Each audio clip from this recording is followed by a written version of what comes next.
प्रशंजित तुम्ही? लेकिन तुम तो मालदा से कल आने वाले थे, फिर अचानक कैसे आ गए? हाँ कल आषाढ़ झीलो आने वाला तो कल ही था, किंतु काज जल्दी खत्म हो गया तो फिर रुक कर क्या फायदा। बहुत अच्छा किया। एक मिनट। अरे क्या कर रहे हो? एक बात बताओ, आमे मिस कॉर्ली की? बहुत ज्यादा। छोटी सत्य।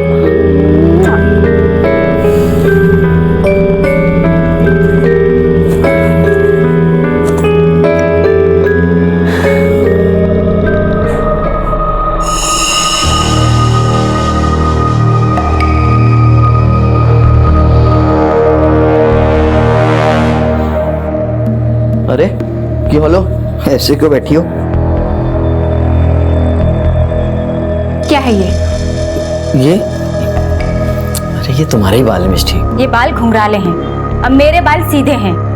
काजल हो चेटा। तुम मुझ पे शक कर रही हो? हाँ अरे बाबा आई लव यू, मैं सिर्फ तुमसे प्यार करता हूँ। और रही बात इस बाल की तो तुम शायद भूल रही हो, घर में माँ भी रहती है, उनके बाल भी घुंघराले हैं, समझी?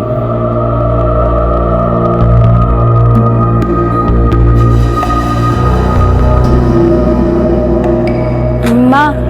हाँ बोलो बेटा। माँ ये देखो ना, प्रशंजीत के शर्ट पे किसी लड़की का बाल। तू इसके लिए इतना परेशान होकर घूम रही है? अरे मेरा बाल होगा, बाहर से आया था तो गले लगा था मेरे, रह गया होगा उसके कपड़ों में। क्या छोटी छोटी बातों पे शक करती रहती है? प्रशंजीत ऐसा लड़का नहीं है, बहुत प्यार करता है तुझसे। हाँ ऐसे जा, चट कर।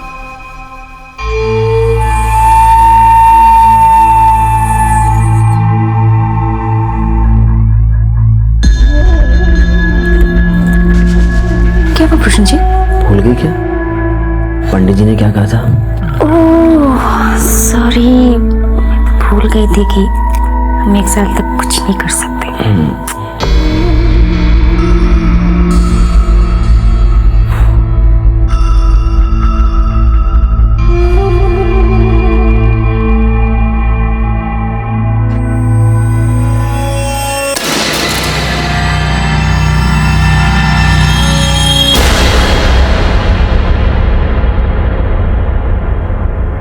प्रशंजीत, ओ प्रशंजीत, आज मुझे ऑफिस छोड़ने चलोगे? आज बहुत थका हुआ हूँ, एक्चुअली ट्रैवलिंग बहुत ज्यादा करना पड़ा ना इस बार। कल पक्का तो मैं ऑफिस छोड़ने चलूंगा। लेकिन जब मैं शाम को ऑफिस से वापस आऊंगी ना, तब बाहर कहीं डिनर करने चलेंगे।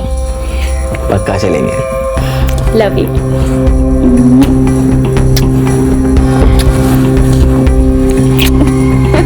Love you too. बाय। ध्यान रखना अपना। चलो। বাপি বাপি আমি আসছি বেটা।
सॉरी प्रशंजीत, आज डिनर का प्लान कैंसिल करना पड़ा।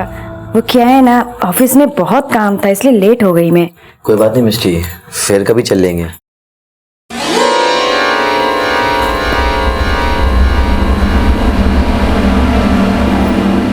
প্রসেনজিৎ, প্রসেনজিৎ, এটা কার হচ্ছে? किसकी पिन है ये? अरे तुम्हारी ही पिन होगी। प्रसन्नजीत, तुम मुझसे कुछ छुपा रहे हो ना? मेरे पीछे यहाँ पे कोई आती है ना? हाँ, क्योंकि ये मेरी पिन नहीं है। कैसी बातें कर रही हो तुम यार, ये पिन तुम्हारी ही होगी। अरे मैं बोल रही हूँ मेरी पिन नहीं है। अरे ये तो मेरी पिन है। अरे आज तुम्हारा वॉशरूम यूज किया था ना मैंने, इसलिए तैयार भी यही हुई थी, यही रह गई होगी। बापी, मेरे वॉशरूम का नल ठीक करा देना याद से। हाँ, और क्या मिष्टी ये बात बात पे झगड़ा करना, मुझे लगता है तुम दोनों को थोड़ा वक्त और साथ में बिताना चाहिए, यही अच्छा होगा।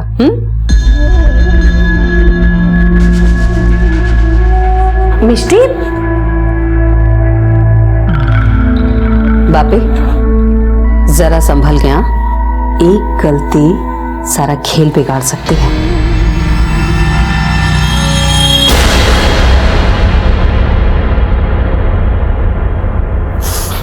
इधर देखो, मैं सच में कुछ ऐसा वैसा नहीं कर रहा हूँ। मिष्टी आई लव यू, मैं सिर्फ तुमसे प्यार करता हूँ, कसम से मिष्टी। मैं जिंदगी भर किसी लड़की को आंख उठाकर नहीं देखूंगा, समझी? तो अब रोना बंद करो, चुप करो बेबी।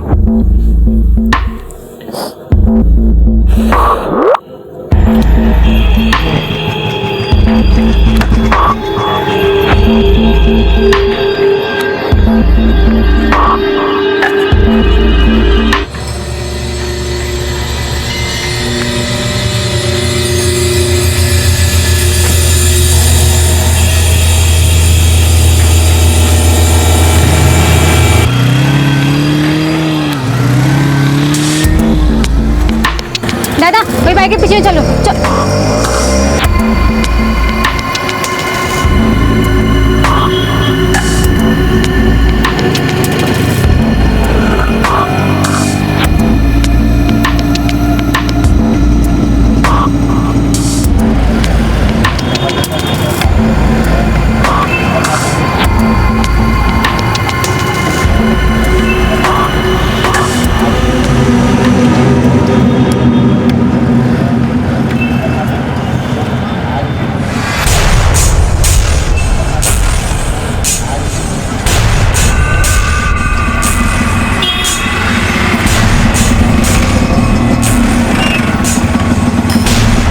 भैया, उस ऑटो का पीछा करिए।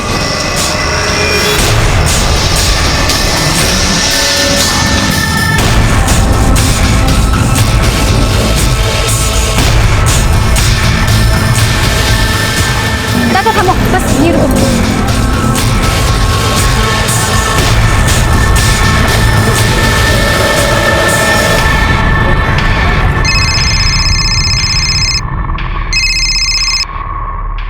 हेलो, मैं बिजी हूँ, मैं बाद में बात करूंगी, ठीक है? पहले दा फाइल टके, आज नहीं आ पाऊंगी, समझ में नहीं आता बात।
हाँ मिष्टी, ये बात सही है कि अब हमें शादी कर लेना चाहिए, किंतु तुम ही बोलो कैसे करूं शादी? बैंक में सिर्फ 5,000 रुपये पड़े हैं। तो এটা তো প্রবলেম কি আছে? আমি আছি তো, मैं हूँ ना, पैसे अरेंज हो जाएंगे। ना मिष्टी, तुम तो जानती हो मुझे किसी के आगे हाथ फैलाना अच्छा नहीं लगता। तुम्हें हाथ फैलाने की कोई जरूरत नहीं है। मेरे बाबा ने मेरी शादी के लिए पैसे फिक्स डिपॉजिट में डाले थे जो मेरे नाम पे हैं। देखो प्रसन्नजीत, ये जरूरी नहीं है कि घर सिर्फ एक मर्द के पैसे से चले, इसका बोझ औरत भी उठा सकती है। और फिर जब तक तुम्हें नौकरी नहीं मिल जाती, मेरी नौकरी तो है ना। Don't worry. ठीक आज मैं माँ से बात करता हूँ। मैं शोना।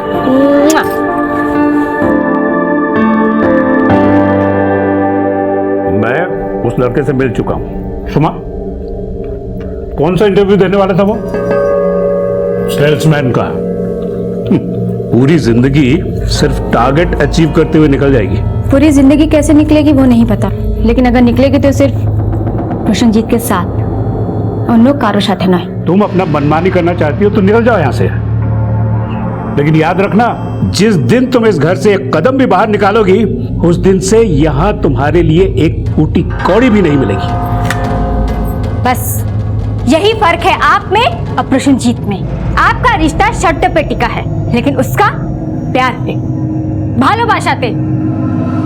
देखिए, ये देखो, अगर उसने उस 2 टके के लड़के के साथ शादी की ना, तो मेरा उसका नाता खत्म।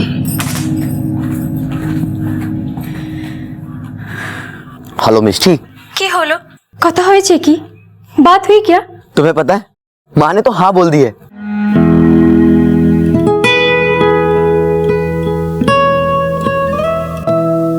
देखो मिष्टी, तुम्हें कोई प्रॉब्लम है ना, तो हम कुछ दिन और वेट कर सकते हैं। आना, अब वेट करने की कोई जरूरत नहीं है।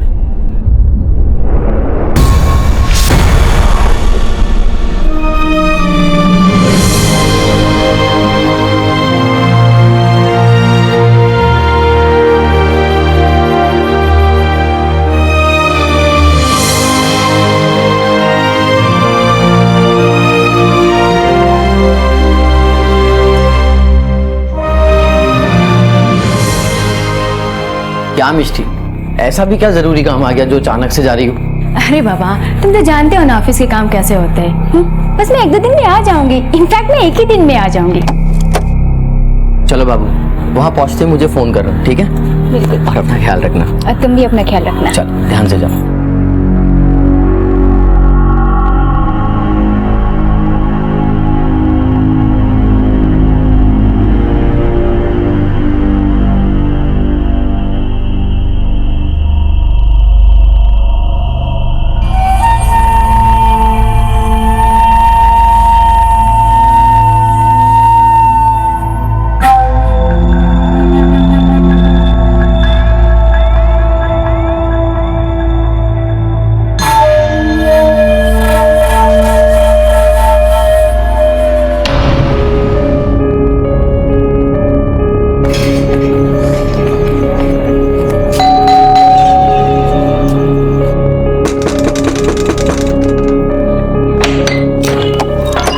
মিষ্টি তুমি কি হলোটা কি?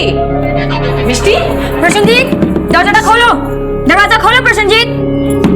मुझे पता है कि वो अंदर ही है। प्रसन्नजीत, क्या हुआ मिष्टी? हटो हटो। कहाँ है वो लड़की? कौन लड़की मिष्टी? हाँ, वो लड़की कहाँ है? अरे किसको ढूंढ रही हो? कहाँ छुपाया उसे? अरे किसकी बात कर रही हो मिष्टी? कहाँ है? वो लड़की कहाँ है? हाँ, कहाँ है वो लड़की? मुझे पता है कि वो यही है। मैंने खुद उसे यहाँ पे आते हुए देखा है। अरे कौन सी लड़की को देखा है?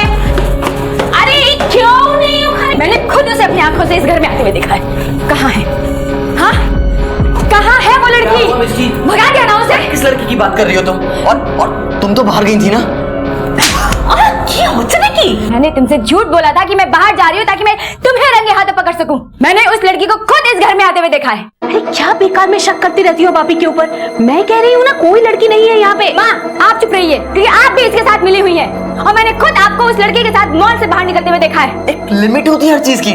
कभी बाल, कभी पिन, हर छोटी चीज को लेकर शक करती रहती हो तुम। दरअसल बात तो ये है ना कि तुमने जिंदगी में कभी मुझ पे भरोसा किया ही नहीं। अगर तुम्हें मुझसे इतनी प्रॉब्लम है ना, तो मैं ही चला जाता हूँ इस घर से। ना ना प्रसन्नजीत, तुम्हें जाने की जरूरत नहीं है। जाऊंगी तो मैं इस घर से जाऊंगी, और वो भी डिवोर्स केस फाइल करने, क्योंकि तुम जो कर रहे हो ना, उसके बाद हमारे बीच कुछ नहीं बचता। बापी सुनो तो। मिष्टी, तुमको तो माँ प्लीज, आप भी जाइए यहाँ से। जाना अपने घर के।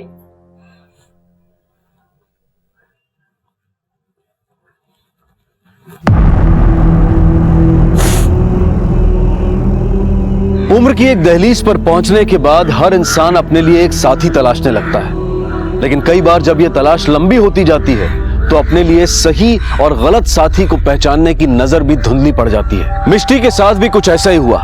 उम्र के एक पड़ाव पर उसने ये निष्कर्ष तो निकाल लिया कि प्रसन्नजीत ही उसके लिए बिल्कुल सही साथी है, लेकिन जैसे जैसे वक्त बीतता गया और प्रसन्नजीत की असलियत उसके सामने जाहिर हुई तो उसकी नजरों पर पड़ा पर्दा भी हट गया। पर इसके साथ ही उसे लगी एक गहरी चोट, एक ऐसी चोट जिस पर मरहम लगाने वाला भी कोई उसके पास नहीं था, क्योंकि शायद मिष्टी के लिए देर काफी हो चुकी थी। उसके पास तो मां की गोद भी नहीं थी जहां वो मन भर कर रो सके। और फिर मिष्टी ने तलाक का फैसला किया, पर इस झगड़े के ठीक बाद अचानक प्रसन्नजीत गायब हो गया।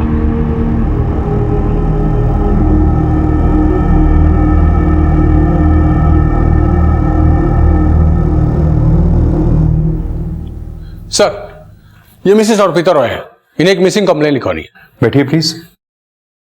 मेरे बेटे को ढूंढ दो साहब, मेरा बेटा घर नहीं आया। क्या नाम है आपके बेटे का और कितने दिन से वो घर नहीं आया? प्रसन्नजीत रॉय है। 2 दिन पहले गया था ऑफिस के काम से, बोला था 1 दिन में ही लौट आएगा, अभी तक आया नहीं वो साहब। आपने उसके ऑफिस में किसी से बात की? वहाँ किसी को जानती नहीं मैं साहब। ठीक है, आप अपने बेटे का ऑफिस का एड्रेस, मोबाइल नंबर और बाकी की डिटेल्स दीजिए। जैसे ही हमें कुछ पता चलेगा हम ही खबर करबो।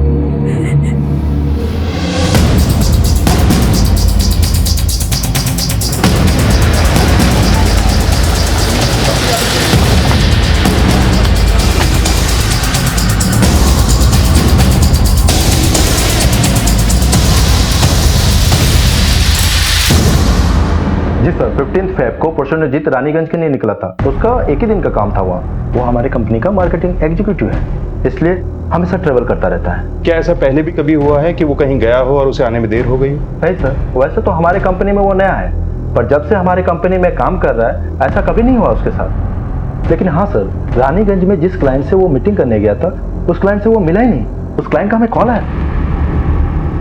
एक काम कीजिए, अब प्रसन्नजीत की पूरी जॉब प्रोफाइल हमें दीजिए, हम पता लगाने की कोशिश करेंगे। Okay sir.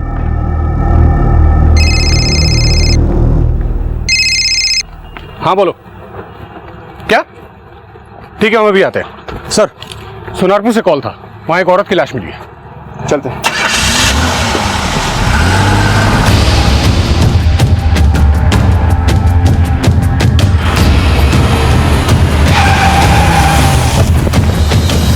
आइए सर, आइए। लाश इस तरफ है सर, आइए।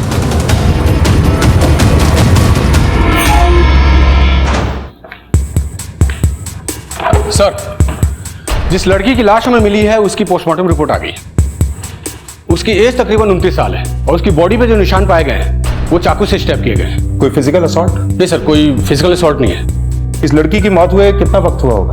सर, तकरीबन 48 से 50 घंटे हो गए। एक काम करो, इस लड़की की फोटोग्राफ सारे पुलिस स्टेशन में सर्कुलेट कराओ। इसके घर वाले इसकी मिसिंग कंप्लेंट लिखाने जरूर आएंगे और सारे पुलिस स्टेशन में चेक करना कहीं पहले से कोई मिसिंग कंप्लेंट तो नहीं लिखी गई, तभी हम इसके घर वालों तक पहुंच पाएंगे। और हाँ, जिस एरिया से इसकी बॉडी बरामद हुई है वहां आसपास के लोगों से पूछताछ करो, शायद वहां इस लड़की को किसी ने देखा हो। सर,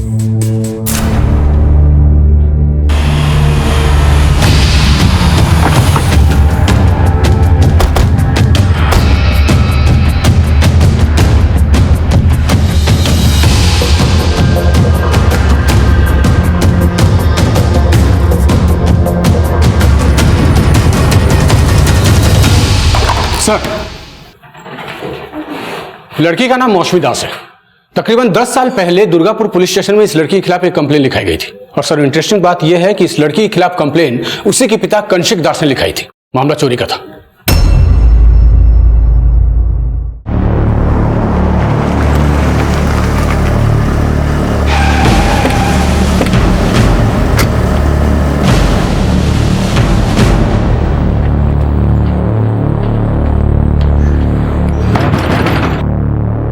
जी सर, ये मेरी बेटी है मौसमी। तो फिर ये आदिलपुर में क्या कर रही थी? मुझे नहीं पता सर, पिछले 10 साल से मेरा इसका कोई लेना देना नहीं है। जब ये अपने घर में चोरी करके भाग गई थी, मैंने इसे ढूंढने का बहुत कोशिश किया मगर मिली नहीं। फिर मैंने पुलिस स्टेशन जाकर इसके खिलाफ FIR लगवाया था। और मौसमी की माँ? वो उसी की वजह से तो सब कुछ बर्बाद हो गया सर, वरना मौसमी कभी ऐसी नहीं निकलती। मौसमी की मां का कई लोगों के साथ चक्कर था सर। एक बार तो मैंने उसे अपने घर में ही रंगे हाथ पकड़ लिया था। मेरा और उसके बीच बहुत झगड़ा हुआ, फिर मैंने उसे घर से निकाल दिया। ठीक उसके 4 दिन बाद मौसमी मेरे घर में आकर के चोरी की। मेरा सारा रुपया, पैसा, सोना, सब कुछ लेकर के वो गायब हो गई थी। उसकी कोई फोटोग्राफ? जी सर, मैं भी दिखाता हूं। ये रहा सर। जहांगीर, ये तो अर्पित रॉय है जो अपने बेटे प्रसन्नजीत की मिसिंग रिपोर्ट लिखाने आई थी। हाँ सर। तो ये प्रसन्नजीत भी आपका बेटा है? नहीं सर, मेरा कोई बेटा नहीं। तो फिर ये प्रसन्नजीत कौन है? सर, मैंने आपसे पहले ही कहा, मौसमी की मां का कई लोगों के साथ चक्कर था। हो सकता है उसी में से किसी का बेटा होगा। जहांगीर, मुझे 100% डाउट है कि प्रसन्नजीत का गायब होना और मौसमी की लाश मिलना, दोनों में कोई कनेक्शन है। और ये कनेक्शन हो क्या सकता है? एक मिनट सर। हाँ बोलो। अच्छा ठीक है सर, कांस्टेबल देवाशीष का कॉल था। प्रसन्नजीत की कॉल डिटेल आ गई है सर। उसने ये बताया कि प्रसन्नजीत के नंबर की लास्ट लोकेशन चटर्जी बाड़ी थी। लेकिन सर इंटरेस्टिंग फैक्ट ये है कि प्रसन्नजीत का नंबर स्विच ऑफ होने से 1 घंटे पहले उसके फोन की लोकेशन सोनारपुर में थी, जहां से हमें मौसमी की लाश मिली थी। सर इसका मतलब तो ये निकलता है कि जब मौसमी की मौत हुई तो वहां प्रसन्नजीत मौजूद था। जहांगीर, ये दोनों सौतेले भाई बहन की फोन लोकेशन एक ही जगह एक्टिव थी, जिनमें से एक गायब है और दूसरे की हमें लाश मिली। हो ना हो प्रसन्नजीत ने ही मौसमी को मारा होगा। अर्पिता जी ने अपने बेटे के मिसिंग होने की रिपोर्ट लिखवाई, पर उनकी बेटी तो दुनिया से ही मिसिंग हो गई। एक बार अर्पिता जी से पूछताछ करते हैं।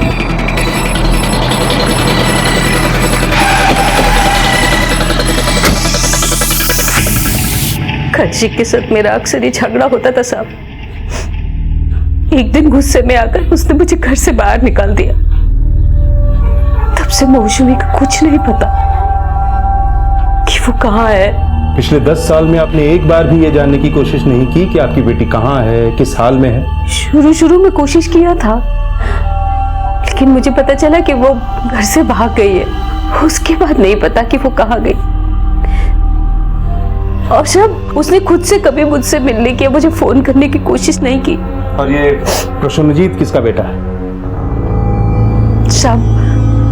प्रसन्नजीत कौशिक के साथ शादी के पहले ही हो गया था। प्रसन्नजीत के पिता को हार्ट अटैक हुआ था, उसी में मौत हो गई थी उनकी। लेकिन इस सब के बारे में मैंने कौशिक को कभी कुछ बताया नहीं। जब मैं कौशिक के साथ रहती थी ना साहब, तो प्रसन्नजीत को मेरी एक मासी ने पाला था। कौशिक का घर छोड़ने के बाद मैं वापस प्रसन्नजीत के पास आ गई, अपने बेटे के पास। बड़ी अजीब फैमिली है।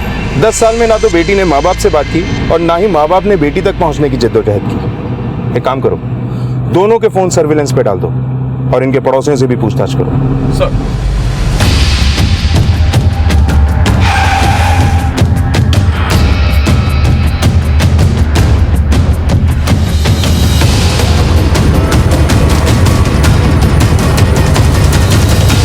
सर मैंने दोनों के पड़ोसियों से बातचीत की। इस बीच एक इंपॉर्टेंट बात सामने आई। प्रसन्नजीत के पड़ोसियों ने उसके घर मौसमी को आते जाते देखा था। इसका मतलब मौसमी की मां हमसे झूठ बोल रही है। लेकिन उसने ऐसा किया क्यों? बुलाओ उसे, एक बार सख्ती से पूछताछ करनी होगी। अर्पिता जी, आपने तो कहा था पिछले 10 साल से आपका आपकी बेटी से कुछ लेना देना नहीं, पर वो तो आपके घर आती जाती है। नहीं साहब, ऐसा कुछ भी नहीं है।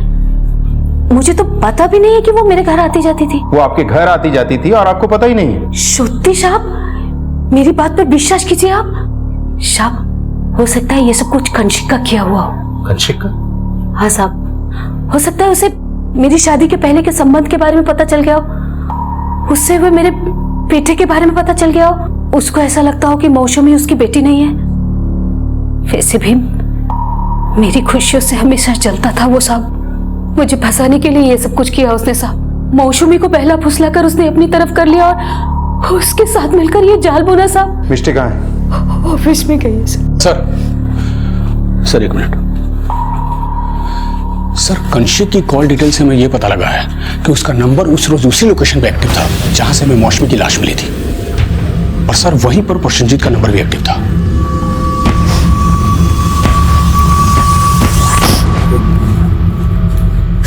नफरत और लालच भरे रिश्तों के ताने बाने में यह केस और उलझता जा रहा था।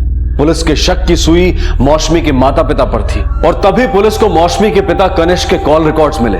जिससे मिली जानकारी से यह बात बिल्कुल साफ हो गई कि इस हत्या के पीछे मौसमी के पिता का हाथ है। आखिर हुआ क्या था? क्यों मारा गया था मौसमी को? इन सवालों का जवाब पाने के लिए पुलिस ने मौसमी के पिता कनिष्क को गिरफ्तार कर लिया। सर देखिए, मैंने कुछ भी नहीं किया। चलो, आप लोगों को गलतफहमी हो रही है सर। मेरी बात सर, मैंने कुछ भी नहीं किया सर। आप तो खामखा मुझे लेके जा रहे हैं।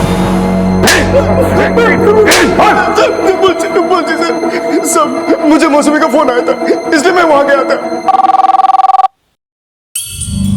उसने मुझे 10 साल बाद फोन किया था साहब। इतने लंबे समय के बाद मुझे लगा कि शायद वो सुधर गई होगी, इसलिए मैंने उससे मिलने का फैसला किया था साहब।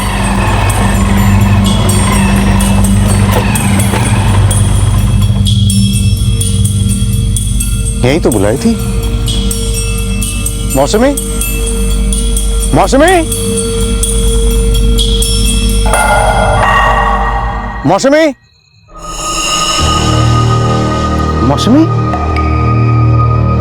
मौसमी,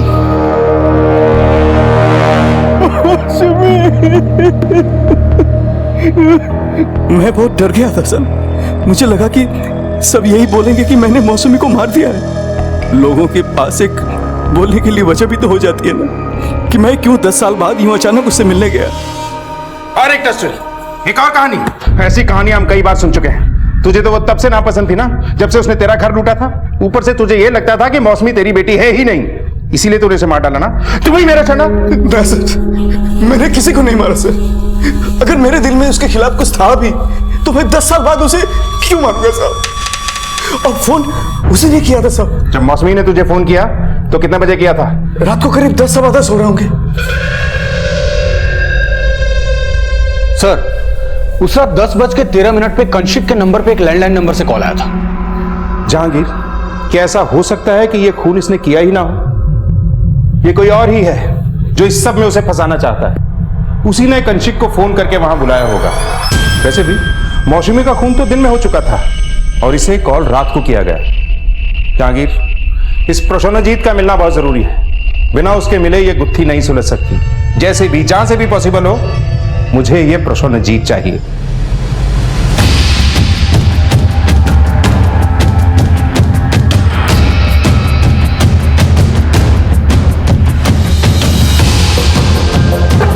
सर, प्रसन्नजीत को लेकर एक तो शॉकिंग न्यूज है। क्या? सर, बारासात, मालदा, इस्लामपुर और कोलकाता समेत कई सारे पुलिस स्टेशन से मुझे कॉल है। सर, इन सारी जगह की पुलिस को भी प्रसन्नजीत की तलाश है। सर, इन सारे केसेस में उसने कुछ लड़कियों के साथ शादी की, फिर उनके साथ कुछ वक्त बिताया और उनका भरोसा जीत लेने के बाद उनके रुपये और गहने लेके चंपत हो गया। और सर, इन सारे केसेस में मौसमी को भी देखा गया था। तो इस खेल में भाई बहन की जोड़ी थी जो बड़े बड़े हाथ मार रही थी। हाँ सर, प्रसन्नजीत पहले लड़कियों से शादी करके उनका भरोसा जीत लेता था। उसके बाद उसकी बहन उस घर में घुस के लूट के वारदात को अंजाम देती थी।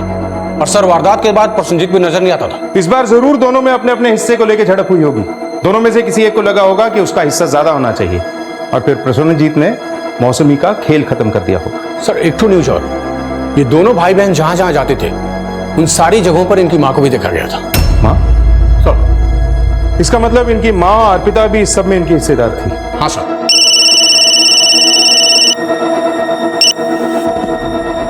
हाँ बोलो। सर, प्रसन्नजीत की माँ झूठ बोल रही है। क्या? हाँ सर, मिस्टी तो 2 दिन से ऑफिस ही नहीं गई। ठीक है सर, मिष्टी गायब है। मिस्टी गायब?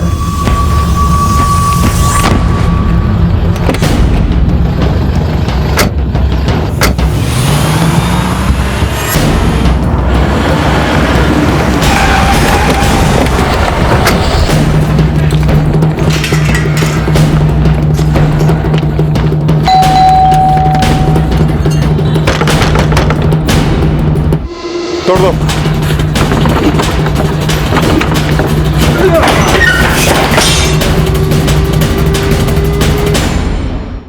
लगता है ये लोग अपना काम कर गए।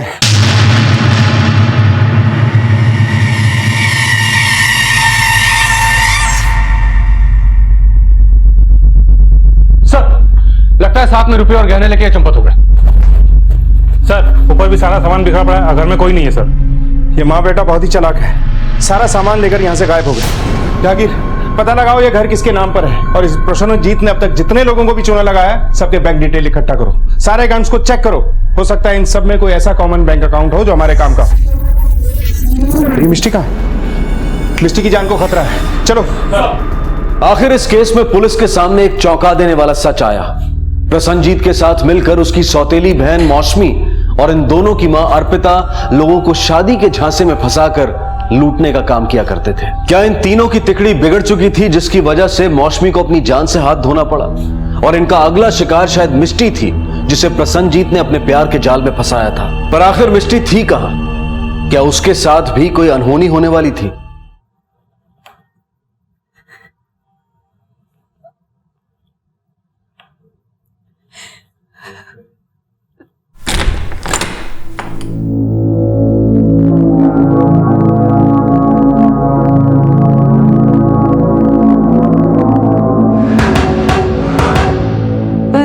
देखो अम्मा की छेड़ा था, प्लीज मुझे छोड़ दो। अब मैं प्रसन्नजीत के बारे में भी किसी को कुछ नहीं बोलूंगी।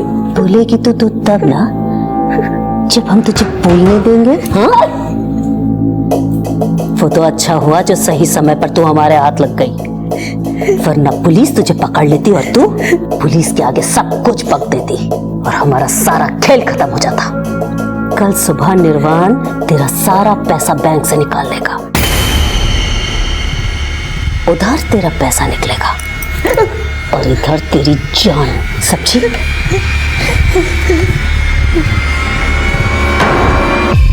सर, घर के पेपर तो मिष्टी के नाम पे ही है। सर, हमें कई सारे ऐसे अकाउंट नंबर मिले जिसमें पैसों का ट्रांजैक्शन तो हुआ है, लेकिन ये सारे अकाउंट 6 से 8 महीने के बीच बंद कर दिए गए। और सर, इन्हीं सब के बीच हमें डीएसएम कोऑपरेटिव बैंक का वो अकाउंट नंबर भी मिला जिसकी हमें तलाश थी। ये ज्वाइंट अकाउंट 3 लोगों के नाम पे है सर, मौसमी दास, अर्पिता दास और निर्वाण चक्रवर्ती। और एक और बात सर, बारासा के एक होटल से हमें सीसीटीवी की फुटेज मिली है, उसकी मैंने फोटो निकाल ली है। इसमें मौसमी एक लड़के के साथ दिख रही है।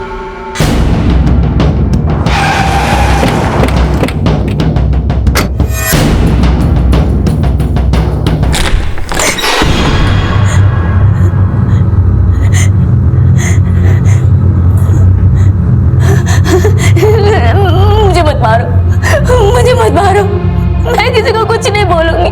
जैसे तुम लोग कहोगे मैं वैसा ही करूंगी। अब ना तू हमारी किसी काम की नहीं रही और तेरे जिंदा रहने का हमें कोई फायदा भी नहीं है, इसलिए तुझे मरना होगा। मरते आवे तो के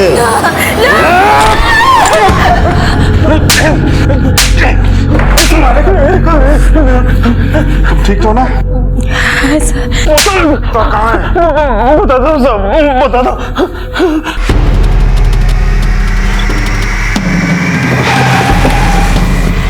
मैडम, आपको हमारे साथ थाने चलना है, लेकर अभी। मुझे मैंने कुछ किया नहीं है। एक मिनट।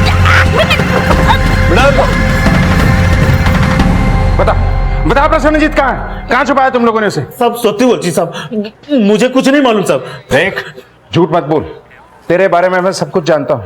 सीधे सीधे बता दे, वरना वो हाल करूंगा कि याद रखेगा। जल्दी बोल। सब हमें किसी जाएंगे ना साहब। तो फिर किसे मालूम है? जल्दी बोल।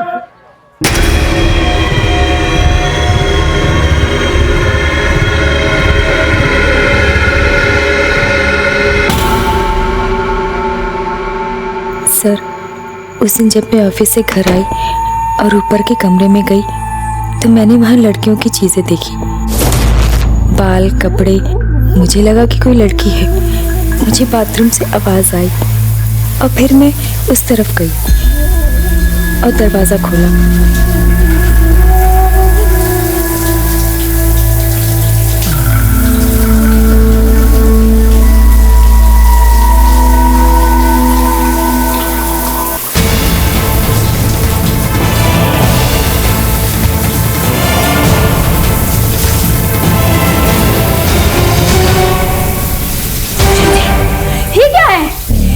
लड़की हो?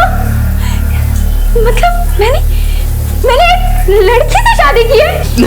नहीं मिष्टी, जैसा तुम समझ रही हो वैसा कुछ भी नहीं है। जो मैं देख रही हूँ वो क्या गलत हो जाएगा? वो झूठ हो जाएगा? ऐसा कुछ नहीं है, मुझे थोड़ा सा वक्त दो। मैं तुम्हें नहीं छोड़ूंगी, मैं नहीं छोड़ूंगी तुम्हें। क्या प्रसन्नजीत लड़का नहीं लड़की था? तुम्हारी बेटी मर्द के वेश में एक औरत थी। क्यों छुपाया दुनिया से ये सब? कब से चल रहा था ये नाटक? साहब, बचपन से ही मौसमी को लड़कों के जैसा कपड़ा पहनना, उनके साथ रहना और उनके जैसा दिखना अच्छा लगता था।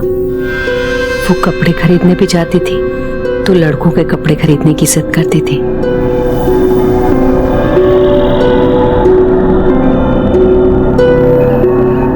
उसने माना ही नहीं कभी साहब कि वो एक लड़की है। लेकिन लोगों को ठगना, उन्हें उल्लू बनाना, ये सब कब से शुरू किया? जब हमने कांशिक का घर छोड़ा साहब तो मौसमी को लड़का बनकर रहने की आजादी मिल गई। लोगों को भी समझ में नहीं आता था कि वो एक लड़की है। मौसमी ने भी इस सब का बहुत फायदा उठाया। वो लोगों को ढककर छूमंतर हो जाती थी साहब, और मुझे भी पैसा कमाने का ये एक आसान साधन लगा। तुम्हारी पहचान इन लोगों से कब और कैसे हुई? तकरीबन आज से 5 साल पहले मौसमी से मैं अपने दोस्त के जरिए मिला था सब, और उसकी असलियत जानने के बाद हम लोगों ने यह तय किया था कि उसकी इस खूबी का हम लोग बड़ा फायदा उठाएंगे और बड़ा हाथ मारेंगे। और सब मौसमी हमेशा प्रसन्नजीत का भेष बदल के ही चलती थी।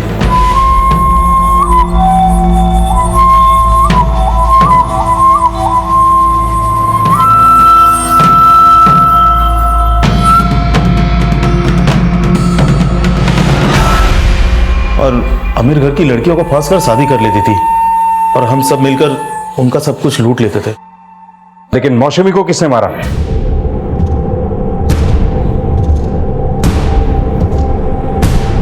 उसने मेरे साथ एक ऐसा धोखा किया जिसके बारे में कोई सोच भी नहीं सकता था।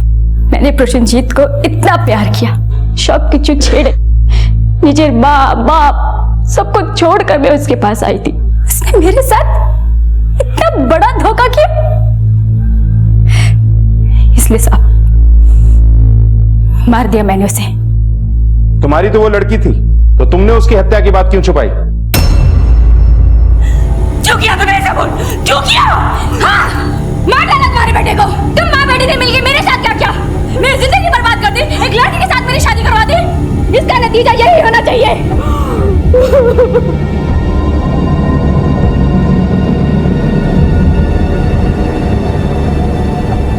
वैसे भी हम लोगों को एक न एक दिन जेल जाना ही था, इसीलिए हम लोगों के बीच एक समझौता हुआ। न इस खून के बारे में मैं किसी को बताऊंगी, और मिष्टी हमारे राज को राज रखेगी। इसीलिए हमने लाश को चुपचाप ठिकाने लगाने का फैसला कर लिया।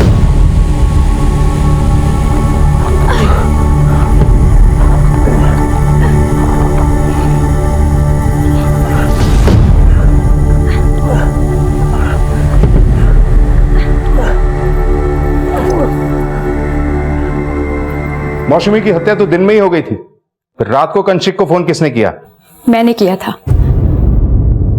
इनके कहने पर। हेलो बाबा, আমি मौसमी কথা বলছি। मौसमी? क्या? कंशिक ने मुझे घर से बाहर निकाला था। मुझे लगा इतने सालों के बाद यही एक अच्छा मौका है उससे बदला लेने का। तो फिर झूठी मिसिंग रिपोर्ट क्यों लिखवाई थी? हमने सोचा कि किसी को इसके बारे में कुछ पता नहीं चलेगा, क्योंकि दुनिया की नजरों में तो मौसमी थी ही नहीं, और हम सब भूल गए थे कि प्रसन्नजीत तो है दुनिया की नजरों में, और प्रसन्नजीत अगर वापस नहीं लौट के आया तो उसके ऑफिस वाले उसको ढूंढने की कोशिश जरूर करेंगे। इसलिए सर हमने सोचा कि उनके लिखाने से पहले हमें मिसिंग कंप्लेंट दर्ज कर। ये तो तुम्हारे साथ मिली हुई थी, फिर इसे मारने की कोशिश क्यों की तुम लोगों ने? जब पुलिस मिष्टी को खोजने लगी तो हम डर गए। हमें लगा कि कहीं पुलिस मिष्टी को पकड़ न ले और मिष्टी पुलिस को सब कुछ न बता दे, इसीलिए हमने इसे मारने की कोशिश की। तुम लोगों ने अपना खेल बहुत चालाकी से खेला था, लेकिन भूल गए कि कानून की नजरों से आज तक ना कोई बचा है और ना ही बचेगा। अब अपनी बाकी की जिंदगी जेल की सलाखों के पीछे काटना। ले जाओ इन लोगों को। इस केस में दुनिया की नजर में दो लोग दुनिया की आंखों में धूल झोंकने के लिए अपना अपना किरदार निभा रहे थे, लेकिन इन किरदारों के पीछे चेहरा एक ही था, और वो चेहरा था जुर्म का चेहरा। इस केस के पात्रों को तो ये सबक मिला ही है, साथ ही हम सबको ये सीख मिली है कि जिंदगी में चुना हुआ कोई भी गलत रास्ता हमें कभी भी सही मंजिल तक ले जा ही नहीं सकता। अब मैं अनूप सोनी आपसे विदा लेता हूं, फिर मुलाकात होगी अगले एपिसोड में एक और चौंका देने वाले केस के साथ। तब तक अपना और अपने परिवार का ख्याल रखें और देखते रहें क्राइम पेट्रोल डायल 100। सबक एक को, सीख हम सबको। जय हिंद।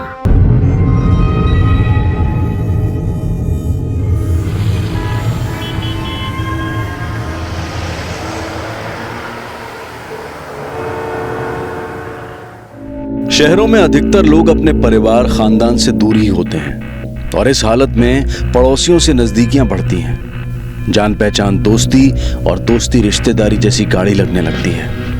फिर ये पड़ोसी ही हमारे हर सुख दुख के सबसे पहले साथी बन जाते हैं, अपनी और अपने घर की, यहां तक कि कई बार खानदान तक की बातें भी जाने अनजाने उनसे साझा हो जाती हैं। खाना पीना उठना बैठना साथ ही होता है। पड़ोसी कब भैया भाभी चाची जैसे रिश्तों के नाम ले लेते हैं पता ही नहीं चलता। इसमें कुछ बुरा भी नहीं है, बुरा बस ये है कि आंख बंद नहीं करनी चाहिए। रोजमर्रा की आदत नहीं बननी चाहिए जिसमें हम कभी ये सोचते ही नहीं कि परिणाम उम्मीद के परे भी हो सकते हैं। और ऐसा ही परिणाम सौरभ घाटगे और विजय चौहान के परिवारों को भुगतना पड़ा। जिंदगी टूट कर बिखर गई, तहस नहस हो गई।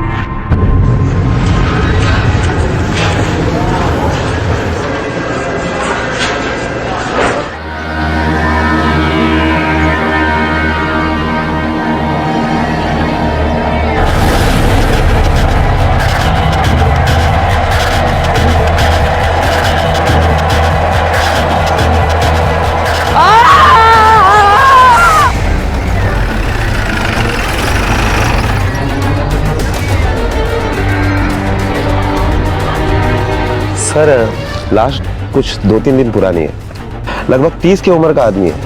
यहाँ पे कंस्ट्रक्शन वर्कर है, उसने सबसे पहले लाश को देखा था। तुमने किसी को भेजा है क्या ये देखने के लिए कि कोई मिसिंग कंप्लेंट आई है या नहीं?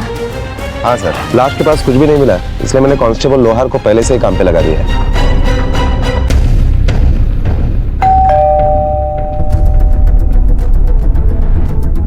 मालती घाट की आप है? जी। सौरभ घाटगे की मिसिंग कंप्लेंट आपने की थी। आपको हमारे साथ चलना होगा अभी।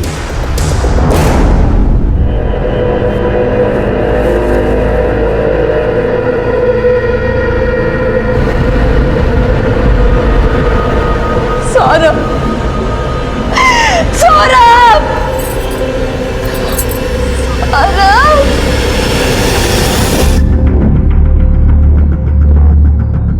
सर ये मालती घाटगे के पिताजी है। आप अपने बेटी और दामाद के साथ ही रहते हैं? नहीं साहब, मैं अलग रहता हूँ। आपके दामाद मतलब सौरभ घाटगे क्या काम करते हैं? प्रोफेशन क्या है उनका? मेरा सौरभ वकील था साहब। इसका मतलब उनकी प्रोफेशन की वजह से किसी के साथ दुश्मनी हो सकती है उनकी, मतलब क्लाइंट या अपोजिट पार्टी वाले? नहीं साहब, मेरा सौरभ बहुत ही सीधा था साहब। वो तो सिर्फ सर्विस और सेल टैक्स के केसेस लेता था। अब इसमें किसी की क्या दुश्मनी हो सकती है? मालती जी, मैं समझ सकता हूँ आप पर क्या बीत रही होगी।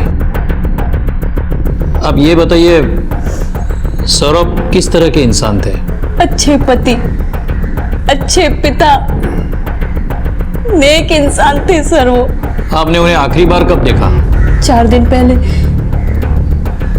16 नवंबर की रात को, जब डिनर के बाद वो वॉक पे निकली तब। कहाँ जा रहे हो? वॉक पे जा रहा हूँ। एक दिन नहीं जाओगे तो मोटे नहीं हो जाओगे। मत जाओ ना इतनी रात को बाहर। अरे खाना खाने के बाद अगर मैं वॉक पे नहीं जाऊंगा तो मुझे चैन नहीं मिलता, तुम्हें तो पता है। आधे घंटे में वापस आता हूँ। सौरभ, रिस्क मत लो। इतना सब कुछ हो गया है, मैं नहीं चाहती कि फिर से कुछ करने की कोई जरूरत नहीं है, उसमें इससे ज्यादा कुछ करने की हिम्मत नहीं है। कुछ नहीं होगा मुझे, आधे घंटे में वापस। ओके चैम्प, शूज कहाँ पे रखे? ये मेरी तबीयत भी उस दिन कुछ ठीक नहीं थी सर, थोड़ा बुखार था। आकाश मेरा बेटा सो चुका था। किचन का सारा काम खत्म करके मैं भी सोने चली गई। दवाई की वजह से मुझे कब नींद आई पता ही नहीं चला। सुबह मेरी आंख 6 बजे खुली तो बिस्तर पे सौरभ नहीं थे सर।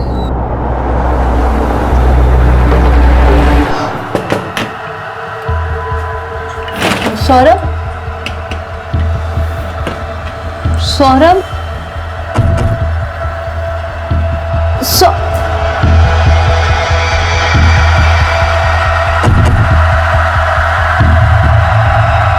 मैंने सब जगह उन्हें ढूंढा, जहां हो सकता था वहां ढूंढा। पूरा दिन फोन भी ट्राई किया सर, पर फोन लगा भी नहीं। ऑफिस में, कोर्ट में कहीं नहीं थे वो सर। किसी ने उन्हें नहीं देखा, किसी को उनके बारे में कुछ पता नहीं था सर। हर जगह उसे ढूंढने की कोशिश की, पर जब वो नहीं आया और ना ही उसकी कोई खबर मिली, तो हमने 18 नवंबर को पुलिस स्टेशन में उसके लापता होने की रिपोर्ट लिखवाई। 16 नवंबर की रात को आपने सौरभ को वॉक पे जाने से रोकने की कोशिश क्यों की? क्या वजह थी? बता दे बेटा, सब सच सच बता दे। अगर आप सच बताएगी तो सर, हमारे पड़ोसी विजय चौहान हफ्ते भर में सौरभ और उनके बीच किसी पैसों को लेकर झगड़ा चल रहा था। बात यहाँ तक पहुँच गई कि विजय भाई साहब ने सौरभ को गुंडों से पिटवा दिया। ये गुंडों से पिटवाने वाली बात कितने दिन पुरानी है? सौरभ के गायब होने के 2-3 दिन पहले की बात है सर। मम्मी पापा झगड़ा कर रहे हैं। काय? अरे देवा, चल। पागल हो गया तू? हाँ, पागल हो गया? तब से एक ही बात की रट लगाया जा रहा है, गुंडे भेजे थे, गुंडे भेजे थे। अरे मुझे क्या पता किसने भेजे थे गुंडे? किसने मारा मुझे? तेरे वजह से हुआ है। अभी इसको समझा दो। हाँ, ये चोट कैसे लगी? ये कपड़े कैसे फटे सौरभ? अरे कपड़े फटे नहीं है, फाड़े गए, चोट लगी नहीं है, मारा है मुझे। इसके भेजे हुए गुंडों ने। प्लीज तुम शांत हो। आप जरा ठंडे दिमाग से सोचिए, ये ऐसा क्यों करेंगे भला? भाई साहब, मैं अपने बच्चों की कसम खा के बोलती हूँ, इन्होंने ऐसा कुछ नहीं। अरे भाभी जी, बच्चों की कसम मत खाओ, ये मुझे अच्छी तरह मालूम है, इसके भेजे थे गुंडे। अरे जाओ यार, बोल जाओ नहीं भेजे तो नहीं भेजे थे। अरे अजीब आदमी है, फालतू में बात का बतंगड़ बना रहा है। ये नहीं कि चुपचाप मेरे पैसे दे और बात को खत्म करे। कौन से पैसे? देख सौरभ, मैं सीधे सीधे बोल रहा हूँ, मेरे पैसे लौटा दे तो बच जाएगा, वरना मुझे भी दूसरे तरीके आते हैं। बेकार में जान से हाथ धो बैठेगा तू। देखा से मारना चाहता है मुझे। देखा? ए वकील हूँ, पुलिस में कंप्लेंट करूंगा कल तेरी। जान से हाथ धो बैठेगा? वाकई विजय ने ऐसा कहा था? जी सर। यह पैसों का क्या मामला है जो विजय सौरभ से मांग रहा था? सर, मुझे किसी पैसों के बारे में नहीं पता, लेकिन हाँ, विजय भाई साहब कह रहे थे कि सौरभ ने उनके कोई पैसे चुराए हैं। तो क्या सचमुच सौरभ ने विजय के पैसे चुराए थे? नहीं साहब, सौरभ तो बहुत ही सीधा था, वो बेचारा किसी के पैसे क्यों चुरा था? अगर उसने कोई चोरी नहीं की तो विजय ने इल्जाम क्यों लगाया उस पे? मारपीट के 2 दिन पहले विजय भाई साहब कुछ सबूत की बात कर रहे थे। मैंने देखा तो नहीं, पर मैंने सुना था। मैं किचन में खाना बना रही थी। तू अब झूठ नहीं बोल सकता सौरभ, मेरे पास सबूत है। अरे कैसा सबूत? कौन सा पैसा? कैसा सबूत? हाँ, मेरे पास वीडियो क्लिप है, देखेगा? देख, ये वीडियो क्लिप अगर किसी के हाथ लग गया ना, तो सोच तेरा क्या होगा। तुझे जो करना है ना वो कर ले, जा। हाँ? विजय ने सौरभ को वो क्लिप किसमें दिखाई थी? Laptop, mobile, camera? नहीं सर, मुझे नहीं पता, मैं नहीं देख पाई, मैं किचन में थी। पर पिछले 5-6 दिनों से विजय भाई साहब और सौरभ के बीच में खूब झगड़े चल रहे थे। आप लोग एक दूसरे को कैसे जानते थे? मतलब आप लोगों का रिलेशन कैसा था? जब से मैं और सौरभ शादी करके आए तब से जानते, 8 सालों से जानते। हम एक फैमिली की तरह रहते थे, पर पता नहीं अचानक ये सब। ठीक है, अब ले जा सकते हैं इन्हें। फिर से बात करनी पड़ेगी तो देखेंगे। जी साहब, चलो बेटा, चलो। सुरवे, ये विजय चौहान से पहचान बढ़ाओ, देखो कितना पानी में है। Okay sir. ऐसा कहते हैं कि इतने भी मीठे मत बनो कि लोग आपको निगल जाएं, और इतने भी कड़वे मत बनो कि लोग आपसे नफरत करने लगे। ये कहना मुश्किल है कि सौरभ की मौत ऐसी किसी मिठास या कड़वाहट की वजह से हुई थी, पर एक बात तो साफ थी कि परसों से एक दूसरे को जानने वाले घाटगे और चौहान परिवार के बीच में गाढ़ी दोस्ती थी, और फिर ये दोस्ती दुश्मनी में बदल गई। जो 24 घंटे एक दूसरे के सुख दुख में भागीदार होते थे, आज क्यों उनमें एक दूसरे के लिए सिर्फ नफरत दिखाई दे रही थी? और मालती ने जो पुलिस को बताया था, क्या वो सब कुछ सच था, या फिर इस सच का कोई दूसरा पहलू था जिसका पुलिस को पता लगाना था? पुलिस का सबसे पहला संदिग्ध था विजय चौहान, जिसके पास कत्ल का कोई खास मकसद अभी तक दिखाई नहीं दे रहा था, लेकिन अपनी छानबीन को दिशा देने के लिए पुलिस ने विजय को टटोलने की ठानी।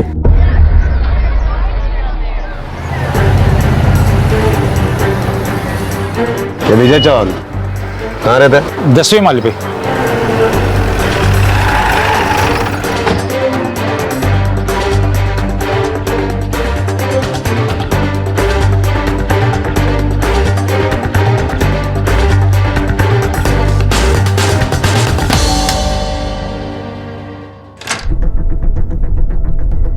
विजय चौहान घर पे है? हमें उनसे कुछ पूछताछ करनी है। सर वो तो घर पे नहीं है। कहाँ गए? वहाँ का पता बताइए। पता नहीं सर, मुझे कुछ बता के नहीं गए हैं वो। क्या हम अंदर आ सकते हैं? जी आइए।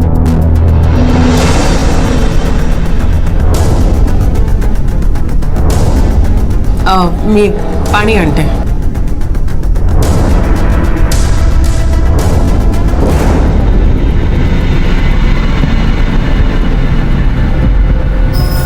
आपके द्वारा डायल किया गया नंबर स्विच ऑफ है।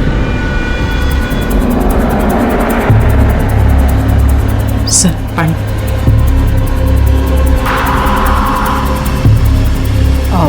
सर आप इनके बारे में क्यों पूछ रहे हैं? पहले हमारे सवाल का जवाब दो। मैं सच्ची बता रही हूँ, मुझे नहीं पता वो कहाँ गए हैं। लेकिन तुम्हें ये तो पता होगा ना कि सौरभ और तुम्हारे पति विजय के बीच में किस पैसे को लेकर झगड़ा चल रहा था? सर अब ये क्या झगड़ा करेंगे, ये तो खुद ही एक हफ्ते से परेशान थे. और खरं सांगू सर, ये झगड़ा नहीं करते थे, वो सौरभ भाऊ झगड़ा करते थे. पता नहीं किस बात को लेकर घर में आकर चिल्लम चिल्ली शुरू कर देते थे. बस किस बात से परेशान है? पता नहीं सर, हाँ लेकिन बहुत परेशान है. कमाल है, आपको आपके पति के बारे में कुछ भी नहीं पता? सर मुझे सिर्फ इतना पता है कि उनके काम से रिलेटेड कोई बात थी और मैं उनके काम में ज्यादा दखल अंदाजी नहीं करती हूँ. क्या काम करते हैं आपके पति? वो गवर्नमेंट ऑफिसर है. चलो, कम से कम आपको कुछ तो पता है. अब आपको यह भी पता होगा कि आपके पति विजय और सौरभ के बीच में झगड़ा कब शुरू हुआ? सर दरअसल 8 तारीख की रात को हमें गांव से फोन आया था कि हमारे एक रिलेटिव की मौत हो गई है. बस उसी वक्त हमें गांव के लिए निकलना था. विजय, विजय जल्दी आओ, मेरा पैकिंग हो गया, निकलना नहीं है क्या? आया आया. जल्दी करो ना बाबा. आ रहा हूँ. क्या यार, इन्हें भी आज ही मरना था. एक हफ्ता रुक कर नहीं मर सकते थे क्या?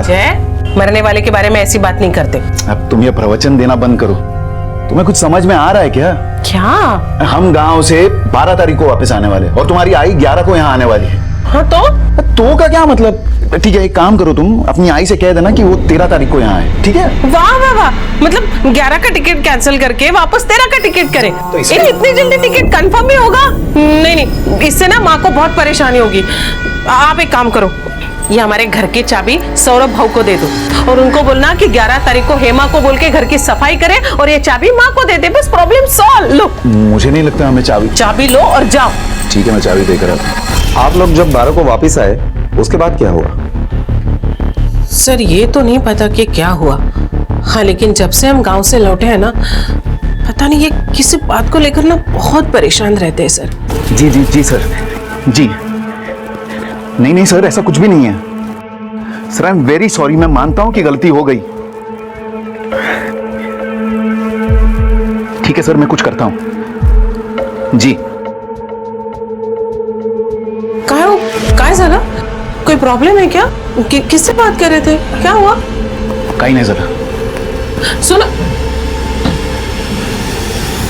उसके बाद वो फिर से सौरभ के यहाँ गए और निराश होकर लौट आए. क्या सौरभ घाटके ने आपके कुछ पैसे चुराए थे? मुझे कुछ नहीं पता सर. आपके सामने झगड़ा होता है और आपको वो बात पता नहीं? हाँ, वो कुछ पैसे की बात जरूर कर रहे थे पर उन्होंने मुझे कुछ नहीं बताया. क्या बात है सर, आप उनके बारे में इतनी पूछताछ क्यों कर रहे हैं? जल्दी पता चल जाएगा. दो परिवार जिनके बीच में सीमेंट की दीवारें जरूर थी, लेकिन उनके दिलों के बीच कोई दीवार नहीं थी. लेकिन आज उन्हीं परिवारों के बीच में एक अदृश्य दीवार खड़ी हो गई थी. पहेली की तरह दिखने वाला यह केस जिसमें कहा नहीं जा सकता था कि सौरभ ने वाकई में पैसे चुराए थे और विजय ने उसी वजह से उसे मार दिया था, इसलिए वो फरार था. ये सारी बातें सिर्फ कल्पनाएं थी. पुलिस सच का पता लगाने की पूरी कोशिश कर रही थी और अपनी इस कोशिश को कामयाबी की तरफ ले जाने के लिए पुलिस एक बार फिर से मालती के घर पहुंची.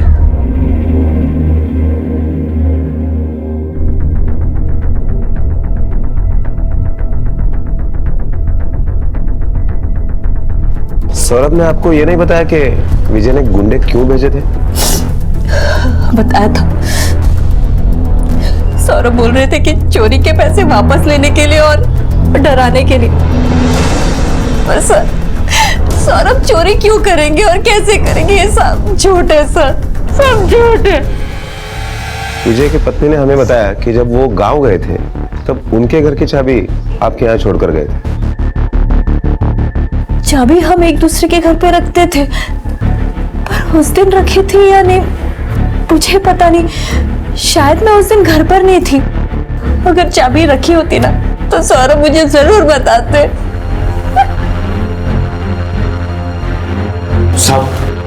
सौरभ की बॉडी कब तक मिलेगी? पोस्टमार्टम होने दो, सीनियर डॉक्टर की रिपोर्ट आते ही सौरभ की बॉडी आपको मिल जाएगी।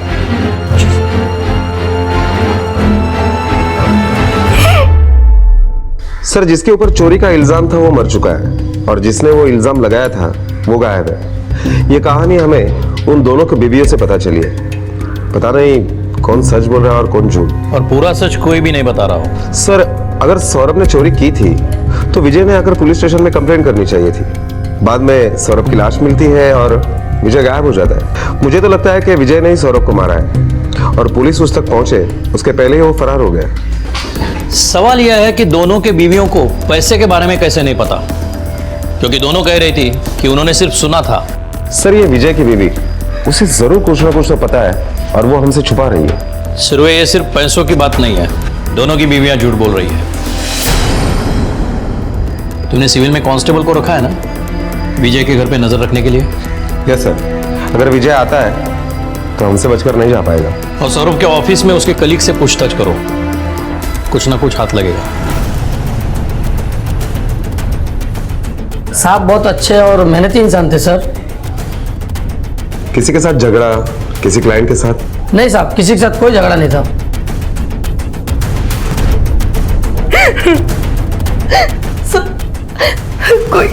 कोई सौरभ जैसे भले इंसान को कैसे मार सकता है? उसने तो कभी किसी का बुरा नहीं किया। आप यहाँ कितने साल से हैं? जब से ऑफिस शुरू हुआ है ना तब से मैं यहाँ हूँ। ऐसा बॉस बड़ी मुश्किल से मिलता है साहब। अभी कभी कभी चिल्लाता था लेकिन उतना तो चलता है। मुझे मुसीबत में एक दो बार पैसे की मदद भी की थी साहब उन्होंने। सर, मालती की तरह स्टाफ का भी यही कहना है कि सौरभ बहुत अच्छा आदमी था, किसी के साथ कोई दुश्मनी नहीं थी। सर, अभी हमारे पास सिर्फ विजय चौहान ही बचता है। विजय चौहान का मोबाइल लोकेशन ट्रेस हुआ? नहीं सर, बहुत बार ट्राई किया लेकिन उसका फोन ऑन ही नहीं हुआ है। विजय चौहान और सौरभ गाडगे के कॉल रिकॉर्ड्स हमें जल्द से जल्द चाहिए।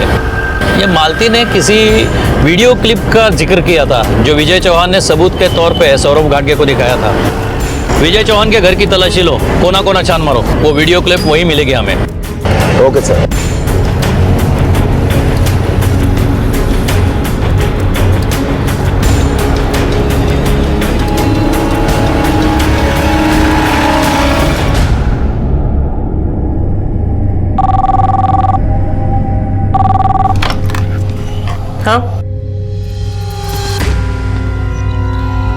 हाँ ठीक है, भेज दो, मैं देखती हूँ।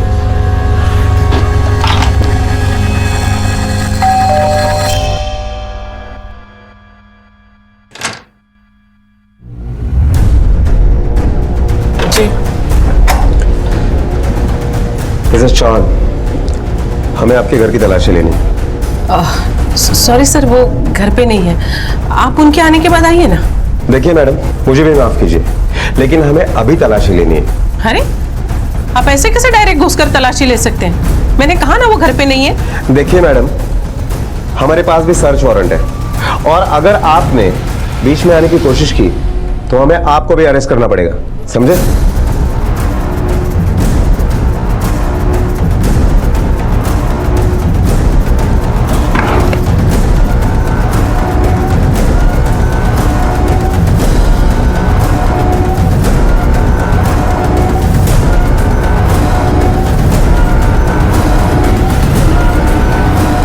दीदी, मुझे नीचे खेलने जाने दो ना।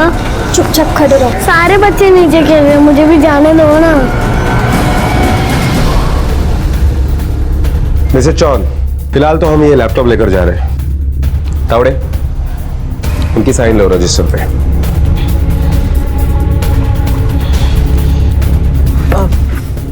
सर उनका कुछ पता चला? अब तक तो नहीं, लेकिन जैसे कुछ पता चलता है आपको खबर कर देंगे। नहीं सर, ऐसा कुछ सस्पिशियस नहीं है, बस एक दो फिल्म पड़ी है, उनके अलावा कोई वीडियो नहीं है। मैंने सारी ड्राइव चेक कर ली, कोई हिडन फाइल भी नहीं है। इसके हाथ भी कुछ नहीं लगा। सुरवे, सौरव ने कहा था कि विजय ने कुछ गुंडे भेजकर उसे पिटवाया था। अगर ये सच है मतलब कोई लोकल गुंडा ही होगा जिसे सुपारी दी होगी। हिस्ट्री शीटर से इंक्वायरी निकालो और जिसने भी सुपारी ली है उसे उठा लो। Okay sir.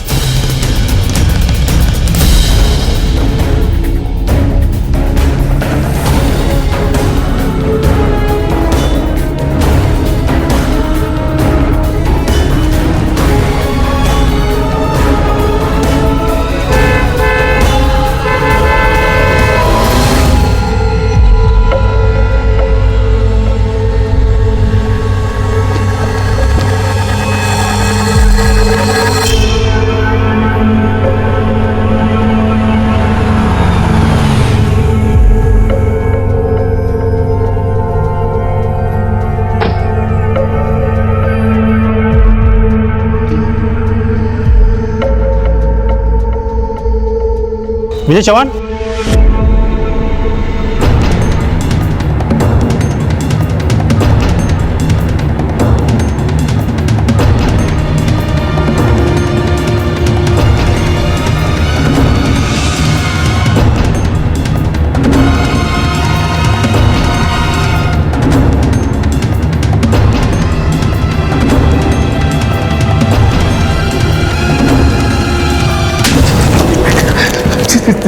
साहब मुझे क्यों मार रहे हो? मैंने क्या किया साहब? जब तूने कुछ किया ही नहीं तो पुलिस को देख के भागा क्यों? मैं घबरा गया था सर। अच्छा, बिना कुछ किए ही घबरा गया? चल तुझे घबराने का रीजन बताते हैं। जैसे ही सौरभ घाटगे की मौत हुई तू गायब हो गया था, क्यों? क्या? सर भाई शपथ, मुझे इस सब के बारे में कुछ भी नहीं पता। इसके पहले कि तेरी शक्ल बिगाड़ दे, सच बोल दे। कितने पैसे चुराए थे सौरभ घाटगे ने तेरे घर से? साहब एक या 1.5 लाख रुपए थे सर। 1.5 लाख रुपए थे। इतना पैसा घर पे रखता है और वो भी बीबी से छुपा कर? वो साहब, मैं एक नया बड़ा टीवी लेना चाह रहा था, सरप्राइज था, इसलिए घर पे किसी को नहीं बताया था। क्या सबूत है तुम्हारे पास उसी ने चोरी की थी? साहब मेरे घर की चाबी थी ना उसके पास, और उसने कबूल भी किया था कि उसी ने पैसे चोरी किए थे, लेकिन वो देने से मना कर रहा था। 1.5 लाख चुराए थे? हाँ, तूने पुलिस में कंप्लेंट क्यों नहीं की? सबूत नहीं था मेरे पास। सबूत ढूंढना पुलिस का काम है और वो करती थी। चल अब ये बता, उस फुटेज में ऐसा कौन सा सबूत था जो तूने सौरभ को दिखाया था? कौन सा फुटेज? मेरे पास कोई फुटेज नहीं है। आप चाहे तो मेरा मोबाइल और लैपटॉप दोनों चेक कर सकते हैं। अच्छा, तो बिना किसी सबूत के अपने डाउट पे उसे गुंडों से पिटवाया तूने? साहब मैंने ऐसा कुछ भी नहीं किया। वो शपथ, वो खामखा मुझ पर शक कर रहा था। सर जिन गुंडों को सौरभ की सुपारी दी थी वो थाने में जमा है। गुड, अभी पता चलेगा तू कितना सच बोल रहा है। चलो। क्या तुम लोगों ने इसे मारने की सुपारी ली थी? हाँ साहब। इसी ने दी थी सुपारी?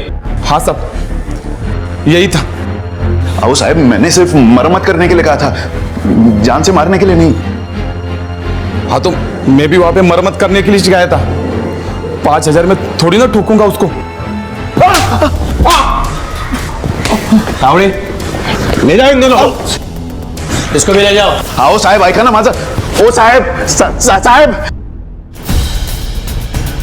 सुरवे, विजय के ऑफिस में इंक्वायरी करो। टेढ़ी खीर है। आकाश, बेटा आकाश दूध पी लो। नहीं पीना मुझे। आकाश ऐसे नहीं करते बेटा, दूध पी लो। नहीं आकाश मैं नहीं पीऊंगी। दूध पी लो बेटा। देखो आकाश, मेरी बात सुनो, अगर तुमने दूध नहीं पिया ना तो मैं पापा को बुलाऊंगी और वो तुम्हें।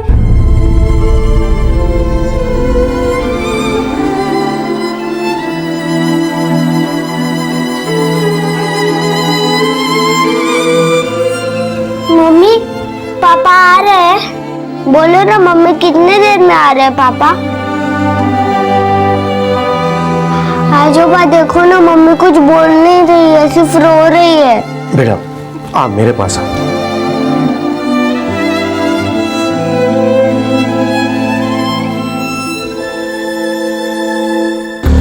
सर सौरभ की postmortem report. Surabhi, postmortem report को इतना टाइम क्यों लगा? सर सौरभ की पोस्टमार्टम रिपोर्ट के मुताबिक उसकी मौत 16 नवंबर को रात को 2 से 4 के बीच में हुई, सर पर किसी भारी चीज से वार करने की वजह से। घाव बहुत जोर से किया गया था और घाव 3 दिन पुराना था, इसलिए मैंने सीनियर डॉक्टर से भी चेक करवाया। उनकी रिपोर्ट के मुताबिक भी 3 दिन पुराने घाव से उसकी मौत हुई। कुछ चोटें 4 दिन पुरानी थी, कुछ निशान 6 दिन पुराने थे, इसलिए सर। इसका मतलब इसे एक बार नहीं 2 बार या बार बार पीटा गया हो। सर ये विजय तो बहुत पहुंची हुई चीज निकला, 1 नंबर का रिश्वतखोर। सर हर महीने के 10 तारीख को इसके घर में 2 से 2.5 करोड़ रुपए आता है और ये पैसा विजय सब में बराबर बांटता है। इसका मतलब इसने हमें जो बताया 1.5 लाख, वो 1.5 लाख नहीं 1.5 करोड़ है। और उसकी बीवी को कुछ ना कुछ तो पता होगा, घर में इतना सारा पैसा आता है और उसे कुछ भी मालूम नहीं। और ये भी हो सकता है कि विजय के गैर हाजिरी में वही सब संभालती हो। नजर रखना उस पर 24 घंटे। Okay sir. सिर्फ 1.5 करोड़ नहीं सर, सिर्फ 1.5 लाख थे और कोई ब्लैक व्लैक मनी का चक्कर नहीं था। कोई तो आप लोगों को गुमराह करने की कोशिश कर रहा। मैं रिश्वत नहीं लेता। मतलब हर महीने तेरे पास ब्लैक मनी नहीं आता था? नहीं सर। और हर 10 तारीख को पैसे बट्टे भी नहीं थे? सर जब आएंगे नहीं सर, नहीं बढ़ते थे। सुरवे, बोलने दो इसे झूठ, अगली 10 तारीख को सब साफ हो जाएगा। सर सौरभ घाटगे और इसके कॉल रिकॉर्ड्स आ गए हैं।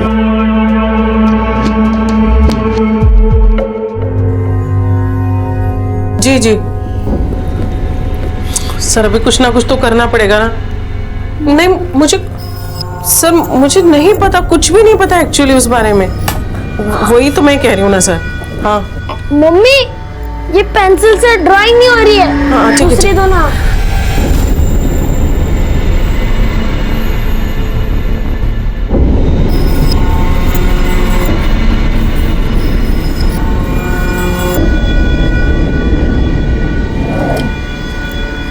सर एक्चुअली आपकी हेल्प होगी ना तो बहुत मेहरबानी हो जाएगी सर।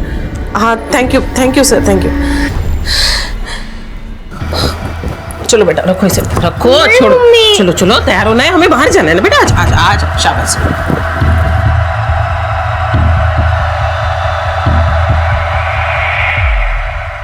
सर 16 नवंबर को विजय ने सौरभ को काफी बार फोन किया और 16 नवंबर की रात से विजय का फोन बंद था। विजय ने बार बार फोन किया होगा तो गुस्से में आकर सौरभ उसे मिलने गया होगा।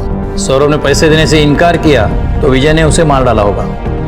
हो सकता है सर। और ये देखिए सर, 10 नवंबर से विजय के नंबर पर किसी श्रीवास्तव के भी फोन आए हैं। श्रीवास्तव? ये श्रीवास्तव कौन है?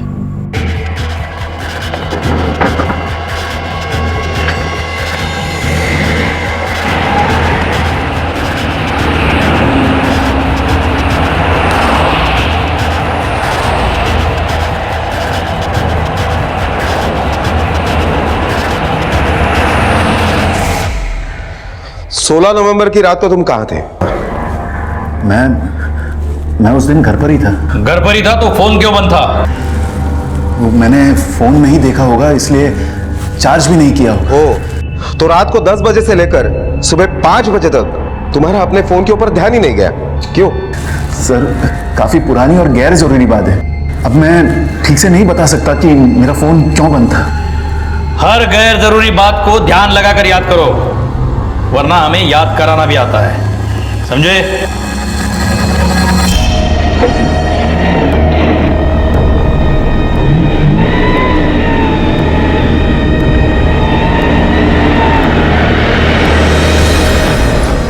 मैडम हाँ कहाँ जाना है आपको? वो श्रीवास्तव जी के यहाँ पे।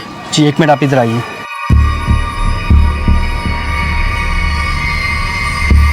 मैडम हाँ? सर ने आपको नीचे रुकने का है, वो खुद आ रहे हैं। ठीक है।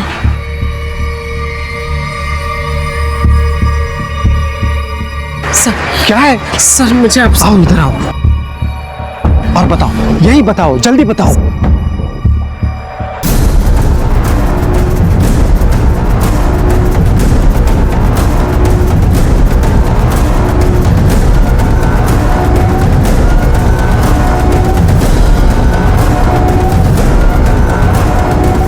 ये रमेश श्रीवास्तव कौन है? तुम्हारा इससे क्या वास्ता है?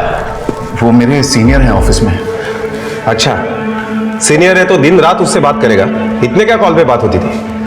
काम की बातें करते थे, मुझे उनके टच में रहना पड़ता था। मैं उनके अंडर हूं ना, मुझे सारे ऑर्डर्स उन्हीं से मिलते थे। तू कितना भी चक्कर चला ले, एक बार मेरे हाथ में सबूत आने दे, तेरे अगले पिछले सब ऑर्डर निकालता हूं मैं। सुरवे, ये श्रीवास्तव क्या चीज है इसका पता लगाना पड़ेगा। इस ब्लैक मनी के मैटर में उसका कुछ ना कुछ तो हाथ हो सकता है। सर, कांस्टेबल रानी का फोन आया था, वो शीला चौहान की निगरानी पे था। उसने बताया कि शीला चौहान उस दिन जोगेश्वरी में मीरा सोसाइटी में किसी से मिलने गई थी। उन दोनों में क्या बात हुई वो तो सुन नहीं पाया, पर कोई बड़ा आदमी था सर। वॉचमैन से उसने पूछा तो उसने उसका नाम रमेश श्रीवास्तव बताया। इस श्रीवास्तव को मिलना पड़ेगा, लेकिन उसके पहले 16 तारीख की और डिटेल्स निकालनी पड़ेगी हमें। चलो।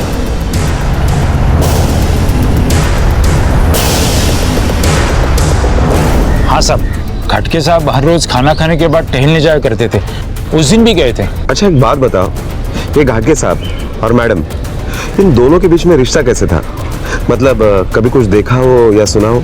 नहीं साहब, वैसे उनके बारे में कभी कुछ सुनने को नहीं मिला। मतलब वो बहुत अच्छी तरीके से रहते थे, कभी मच नहीं सुना उनके बारे में। और ये विजय चौहान, ये कैसा आदमी है? क्या चल रहा है उसका? साहब, हमारी पूरी सोसाइटी में सबसे पैसे वाले विजय साहब ही है। सबसे ज्यादा पैसे वाला मतलब? तुम्हें कैसे पता चला? साहब क्या है कि हर महीने उनके यहाँ कुछ ना कुछ आता ही रहता है, मतलब टीवी, फ्रिज, ओवन। और साहब मोबाइल फोन तो मुश्किल से 1 महीने के ऊपर चलाते हो, लेकिन साहब दिवाली और गणपति में बख्शीश देने में सबसे कंजूस वही है। 16 नवंबर की रात को विजय चौहान कहाँ थे? जी वो तो घर पर ही थे। और ये रमेश श्रीवास्तव कौन है? जी वो मेरे हस्बैंड के सीनियर है सर। मम्मी, कम से कम ये ड्राइंग करने में तो हेल्प करो। बेटा आप देख रहे हो ना, मम्मी अंकल के साथ बात कर रही है, डिस्टर्ब मत करो आप। वो विजय के बॉस है? जी। तो आप उन्हें किस सिलसिले में मिलने गई थी? वो सर एक्चुअली मिस्टर श्रीवास्तव जो है वो मुझे मेरे पति की बेल कराने में हेल्प कर रहे थे, बस इसीलिए मिलने गई थी सर। मम्मी देखो ना, पापा की पेन नहीं चल रही है। बेटा लाओ बेटा, मैं ठीक कर देता हूँ, लाओ।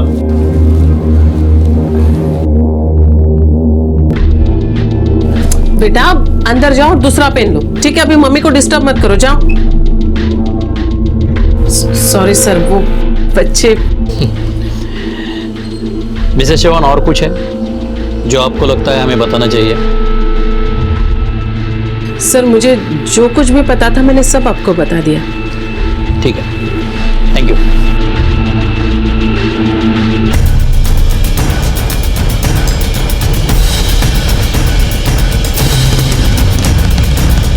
पुलिस की तमाम कोशिशों के बावजूद भी अब तक उन्हें कोई सफलता हासिल नहीं हो पाई थी। विजय कुछ भी बताने या कबूल करने के लिए तैयार नहीं था, और ना ही मालती की कोई भी बात झूठी साबित हुई थी। इस केस ने एक ऐसी शक्ल अख्तियार कर ली थी जो शुरू तो हुआ था लेकिन कहीं पहुंच नहीं पा रहा था।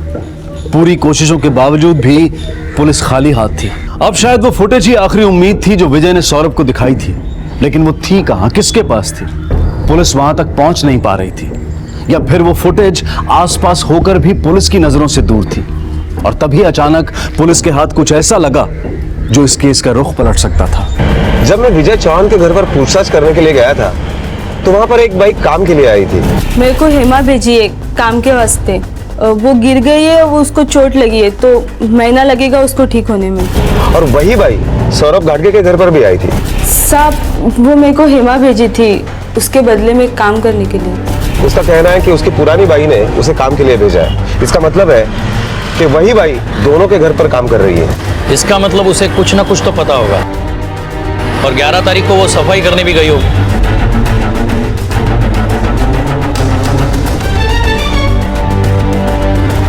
हाँ साहब, मैं ही काम करती थी। कितने दिन से छुट्टी पर हो? 8-10 दिन से साहब। जब चौहान फैमिली गांव गई थी तो उसके बाद उनके घर पर तुम साफ सफाई के लिए गई थी? हाँ साहब गई थी। तुम अंदर कैसे गई थी? चाबी थी तुम्हारे पास? चाबी वो गाड़गे साहब के पास थी, उन्होंने ही मुझे घर खोल के दिया था। गाड़गे के पास चाबी है, तुम्हें कैसे पता चला? साहब वो विजय साहब ने फ़ोन करके बोला था कि चाबी उनके पास छोड़ा है।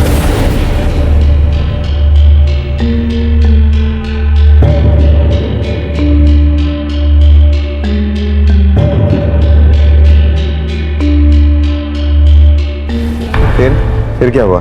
मैं अपना काम खत्म किया और वापस आ गई। जब तुम काम कर रही थी तब सौरभ घर के क्या कर रहा था? वो सोफे पे बैठ के मैच देख रहे थे।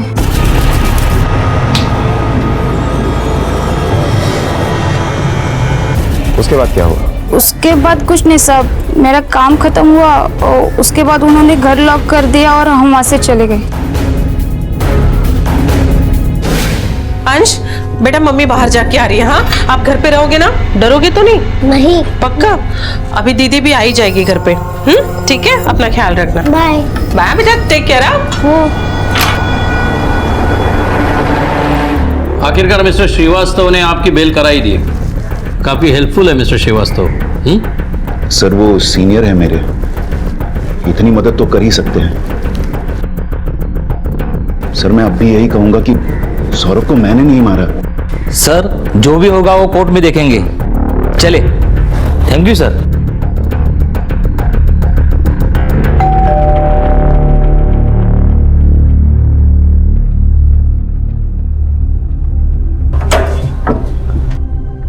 जी नमस्ते, वो काम था। क्या काम था आपको? चल चल चल चल चल। आप लोग ऐसे कैसे अंदर घुस गए? चल, सब कीमती सामान उठा। चल अरे चुप। अरे ये क्या कर रहे हो? जल्दी चल, बाजोट चल। अरे मेरा सामान क्या? चल जल्दी जल्दी चल। अरे भाई साहब चले अंदर जल्दी। चल चल सुबह। भाई साहब कौन आप लोग?